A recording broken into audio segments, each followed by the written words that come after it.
Wife died unexpectedly. That's how I discovered she was cheating. Part 6.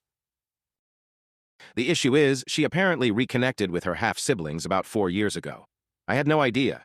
I also can't understand how she can do this, knowing how much distress this would cause me. As it turns out, she also reconnected with my father. He is the only grandparent she has that is still alive. From what I understand, he is still doing fairly well for a man of 83 years. I could maybe get past this, live a don't ask, don't tell situation between her and them. Yet the other half of this is unacceptable. 2.5 years ago, Hannah met her fiancé, Tony. They don't work together, but the places they work at are next to each other. I like Tony a lot. He treats Hannah well and is an upstanding young man.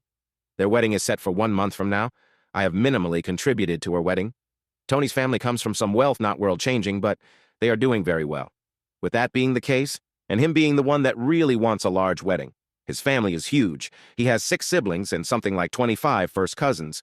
They are largely footing the bill. As the father of the bride, I'm obviously on task to walk her down the aisle, give a speech, and have a daddy-daughter dance. Hannah, however, just informed me that she has invited Rachel, Wyatt, Julia, and my father to the wedding.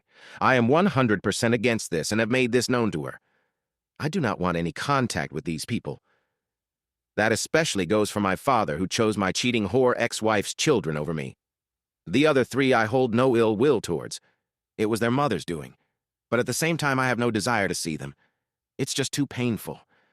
I think what is also causing me some level of uneasiness is that my sons seem to think I should put the past behind me.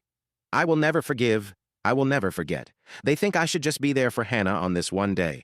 My wife is largely supportive of me and has told me that I do not have to attend if I do not wish to, that I have made my feelings clear to Hannah, and that it is now in her hands to make a decision. She will not attend if I choose not to.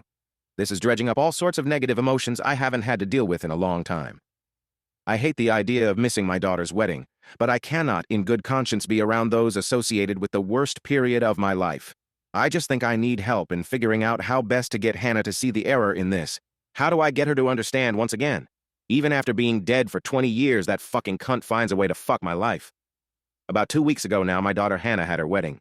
In the weeks leading up, I made it abundantly clear that I was not comfortable having her half-siblings or my father attend.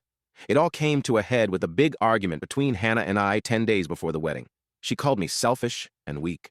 I pushed back, and she just opened this floodgate, telling me how awful I was for cutting her off from her entire life, that she was 8 years old and had just lost her mother when her father suddenly went on a personal mission to destroy every positive memory anyone had of her, that she justified all my actions and tried to understand my point of view, but deep down always resented me for taking her away from her entire family, her home, everything.